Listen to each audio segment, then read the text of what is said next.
Hello? Yeah, we're live. How you guys doing?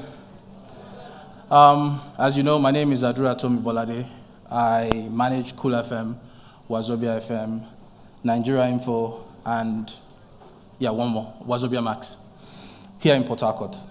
Before that, I was a TV producer at a TV station in Lagos called NN24. Our plan was to take over the world. We didn't succeed there, but it might still happen. So, adapt or die, the future of media is digital. That's my talk.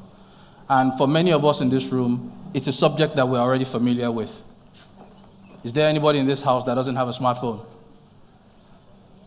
If you have a smartphone, let me see your smartphone up. Let me see your hand up. Smartphone. So practically everybody has one. So media, contemporary media going forward is now mobile. It's mobile. That's why we're always looking at our phones. That's why we're always distracted. Because we're consuming media from our phones, from our tablets. So you don't need to sit in front of a TV set anymore to get your information, to get your news, to get your entertainment. No more. When you are online, that's what you're doing. Basically, you are consuming content.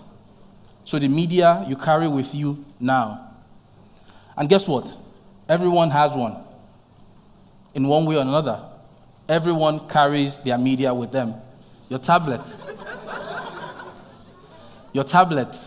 Your phone, when you are watching a comedy skit on Instagram, or you're watching something on YouTube, or you're even watching Netflix on your phone or anything, or any of your mobile devices.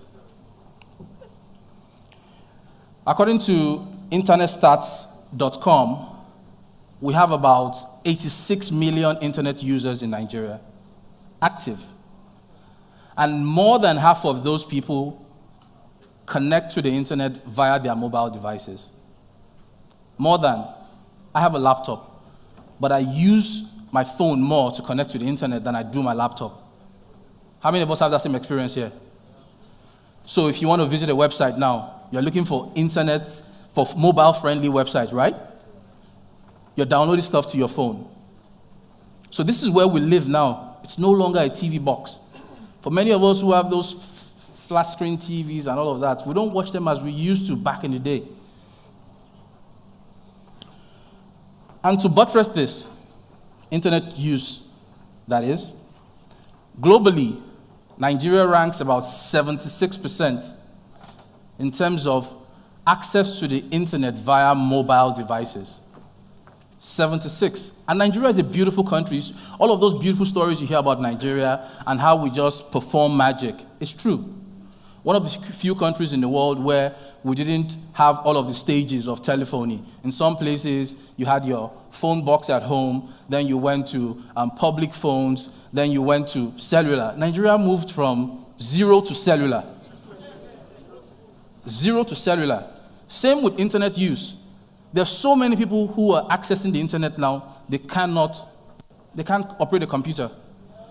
But for many people, computer, PC, hence PC, personal computer at home, at the office, later mobile technology came. But Nigeria, again, straight to mobile technology. So we're a fantastic country. We're good at catching up. And that's what we're doing. But because I work in the media, all of this tech stuff, I had to do it as a preface to what I'm going to talk about. For those of us who work in the media, either as broadcasters or content producer, we need to keep our eyes firmly on this. Because as I said, going forward, nobody's going to be sitting down watching the TV. People are too busy. Everybody's trying to make a buck. So there's nobody sitting at home trying to watch TV from 4 o'clock to 12 o'clock as we used to do back in the day, or 24 hours, and nobody. People are carrying their content carrying their platforms, their TVs, their radios, they are carrying with them now. So you need to start thinking along those lines if you are creating content for this generation and the generation to come. And of course, as a practitioner, that's where the money is. That's where the traffic is. The traffic is where the money is. Ask Linda Ikeji. And because we're not paying attention, or we're not paying sufficient attention, we don't see it. That's why I like how Omoya introduced me. It's already happening. It's already happening in places like the US and the UK. It's already happening. So there's this guy that I've been paying attention to the last couple of months, maybe about a year or so. His name is James Corden. Now, James Corden does a show on CBS in the US. It's called The Late Late Show. The Late Late Show airs at about 1:30 at night, or in the morning if you like. And it's a talk show like any other show. You have The Tonight Show and all of these shows. Talk shows are big in the US, late night talk shows. So this guy took over this show from, I think, Craig Ferguson or something. Now, sorry, I just need to give you a little background to him. But he does a show at 1:30 in the morning. How many millennials are going to stay up to watch a show at 1:30 in the morning? How many? So what he's done is to create content that can appeal to millennials, to new generation TV watchers, to new generation media consumers. So what you're seeing on your screen is called carpool karaoke. Some of you have seen the clips of carpool karaoke, right? The one with Adele did over 200 million views on YouTube.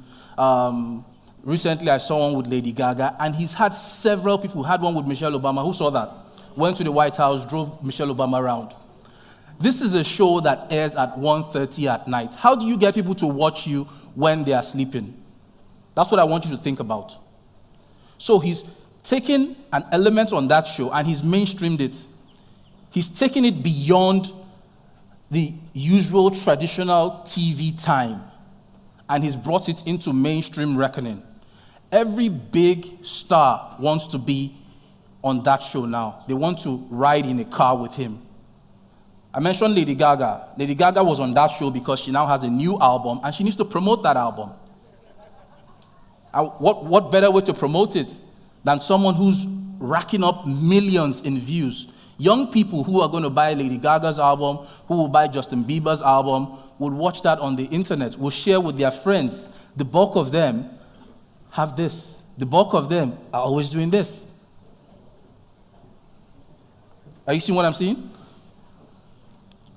So he doesn't have to limit himself to that 1:30 time slot. He knows that there are so many people who consume their media in a different kind of way now. And he needs to produce content to meet those people. Media is now on the go. Consumption of the media is now on the go. For those of you who are born in the 70s or grew up in the 70s, 80s, and maybe early 90s, you remember then, 4 o'clock. That's when TV starts, right? So about 3:30, 3:45, you wait, the color bar comes on. Then the sound. It wasn't until I got into TV that I understood why that was being done. Actually, they were testing video and audio. So you hear that sound, and at 4 o'clock, the anthem comes on. We didn't know any better, so we appreciated it. Then later, after the liberalization or deregulation of the media industry, we started having TV almost 24 hours, etc., etc. Now we are not limited to time. You are not limited to time. If you see something you like, you can PVR it. You can record it, right? Or you can simply go online, download it, watch it, and you get the same thing. The same thing that the guy sits in front of the TV to do, you can do at your free time. And because the old way constrains you, you have to sit down, you have to wait, you have to follow the time of the TV station. What if you have to go and talk to somebody about business or about any other thing? You miss your favorite show because you have to do something else. No more. No more. Everything works with your time. When do you want to watch it? When do you want to consume it? We all know Emanuela, right? Emanuela is not on any mainstream TV. Emanuela is not on any mainstream TV. I don't know how old she is. I mean, she's like 10 years old or something. Or 12, or whatever it is. I don't know. But this girl has millions of views on YouTube. Millions.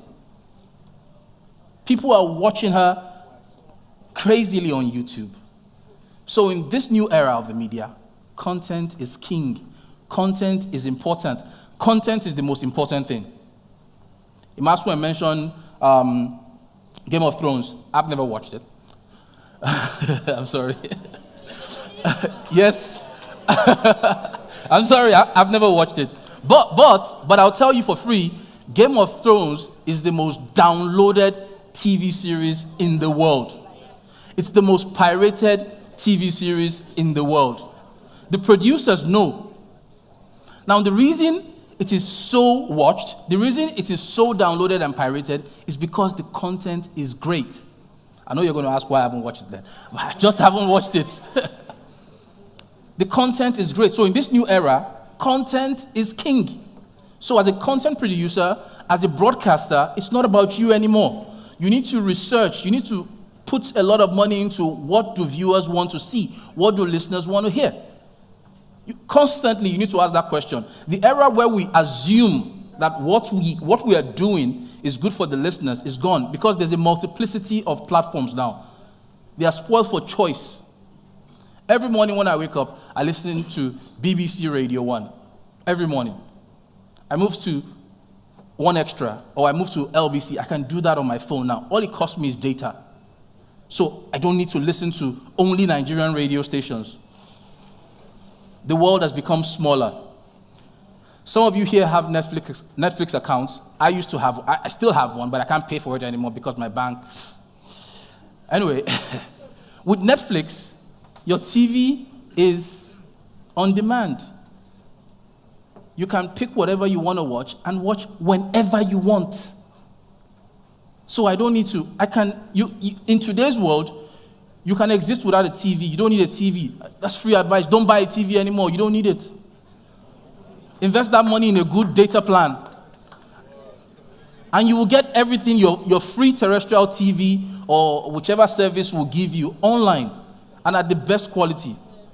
You don't need a TV anymore. That's where we're heading to. And that's why TV makers, they know this. They know that in the next couple of years, they're going to be redundant. So many of them are making smart TVs that can use your home Wi-Fi, that you can connect to Amazon. But if you have a Prime account, you can now watch Ground Tour from this fall. Now, Amazon Prime put 160 million pounds into producing, I think, 3 seasons of the Ground Tour. It's still the same show, or even better in terms of production. I mean, judging by the trailer that I saw, it's almost better than Top Gear. But the same guys, and they're going to be giving you same motoring experience, all of that. But guess what? Unlike the BBC, you can't watch it on any terrestrial platform. You can only watch it if you have an Amazon Prime account.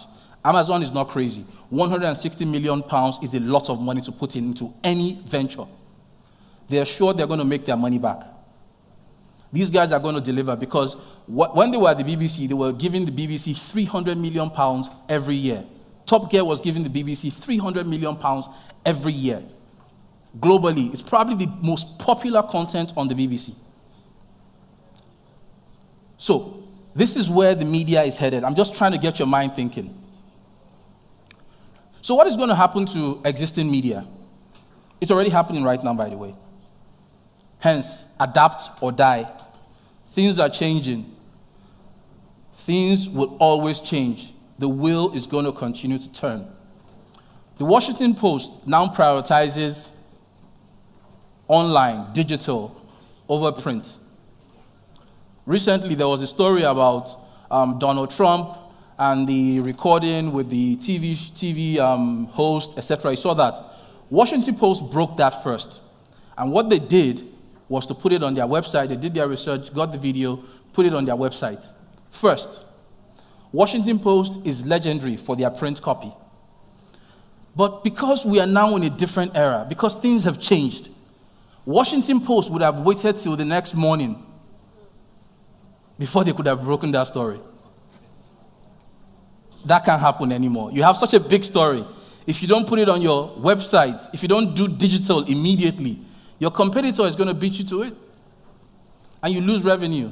You lose eyeballs. You lose subscriptions. You lose everything. That's how complicated it's become for those of us who are in the media. The Independent in the UK, March 20 this year, I believe, they stopped print. You can't get the Independent in the UK to buy hard copy. You can't get it anymore. Stopped. This is why they stopped. When they started, they were doing 480,000 copies daily. At the time they stopped, they were doing about 28,000 daily. I was reading just this week, New York Times is losing money on its print copy. If you follow the Guardian, Nigerian Guardian online, notice that they are beginning to ramp up their new media platforms. Because I can tell you for free again, virtually all the newspapers in Nigeria are not making money from selling hard copy. The bulk of their revenue comes from advertising. But the $250 you pay or whatever it is doesn't cover the print cost. So print particularly, ahead of broadcast, is already endangered, is on the slab. Many of them already have their carcasses out there. But it's the truth. They can't survive if they don't change their models. And they need to do it very fast. And guess what? In this new era, everybody's a journalist. You are a journalist. So it's giving people like us a run for our money. You don't know who's a professional journalist anymore because before you even get to the newsroom, someone has put the story on Twitter, Facebook. It's already been spread on WhatsApp. What's a reporter? A reporter is an individual who goes out, covers the story, and reports what he has seen. That's what you've done already. Hence, citizen journalism. CNN used to have a show called I Report for CNN. That's citizen journalism. So everybody's a journalist now. But of course, professional journalists will still double check, will still ensure that their facts are right, will still reach out to the other party. But that's what you don't do. You don't do it because you're excited about what you've seen. You put it on. A lot of times it's false. A lot of times it's true. So before we get our acts together, everybody already knows about it. So the novelty of something breaking isn't even there anymore. And you laugh at us and say, and I just is okay.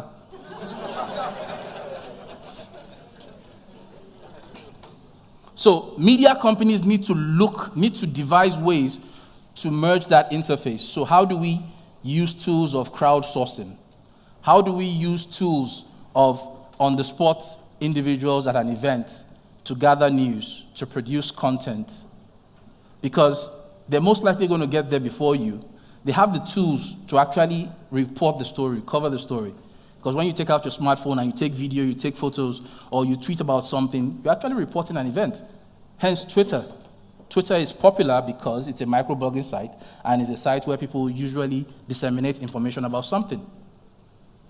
So you need to, as a content producer, you need, as a broadcaster, you need to ensure that these platforms are not too far away from you, and you need to create mechanisms where you can aggregate thoughts, you can aggregate content from these platforms, which you can use on your platform. The lines are blurred. Those of us in radio are also endangered. We have a bit of strength over TV, but doesn't mean that we're out of the woods. So this here is Howard Stern. I don't know if you guys know Howard Stern. He's very popular guy in the US. He's been in the business, 20, 30 or more years. Does about $40 million annually in revenue. Howard Stern does his show on radio, but Sirius XM, which hosts him, also does a simulcast. So while he's in the studio, you're also watching him on TV, on Sirius XM. It's a digital platform. Now, the next picture there is the Breakfast Club. How many of us have seen clips of Breakfast Club? Now, Breakfast Club is from a radio station in New York, Power 101.5. And these guys just sit down and do a morning show. And on this morning show, they could have Louis Farrakhan, who's been on the show. They could have Hillary Clinton. They could have anybody. And they record it as well. And some of the very good ones, which have been many, make it to places like Nigeria. I'm sure that these guys were broadcasting to the people of New York. They weren't thinking of Nigeria when they were broadcasting. I'm also aware that they know that they have some following back here because recently Ice Prince was also on the show. So he must have gone on the show because he knows that it will resonate back in Nigeria. So they record it and put on the internet. and people watch on YouTube, people share, it becomes, a part of popular culture and all of that. The reason they are doing that is because they know that in this new era we're going through, it is not enough to just put your voice. It's not enough to just say you're on radio, and radio is an audio medium. It's not enough. When you go on the internet, the content that gets your attention the most is the one that has picture, right? That has video. The content that usually just has audio, it doesn't get your attention a lot because you're probably distracted, you're doing other things and all of that. So people understand that fact. So radio is becoming more audio-visual, not just audio. It's becoming more and more audio-visual. So this is where I close. Next year, Nigeria is supposed to migrate to digital broadcasting. Supposed to. We were supposed to do that in 2012. We missed that deadline. We moved it to 2015. It wasn't going to happen. We were going to have an election, so we moved that deadline again. Now we've moved it to 2017. It might not happen. I'm an optimist, so I'm just going to say that next year we're going to migrate to digital. For some countries, it took them like 10 years. But we're good at performing magic, so we can do it. But here's the thing about digital. With digital, there's nowhere to hide. There are going to be more platforms. There are going to be more TV stations. And they're not just going to show you color bar. They are going to show you content. So it means that there's going to be more content because there are going to be more individuals who don't want to own TV stations but want to produce content. There are going to be 1,000,001, Wale Adenuga, whatever production house you like. There are going to be plenty of them. But to survive, because there's going to be a jungle of content, it's going to be like survival of the fittest. Only the best content will come to the top. Nobody's going to watch crap anymore. RSTV, NTA, any of these state stations you can think of will go under, will die if they do not adapt. Thank you very much.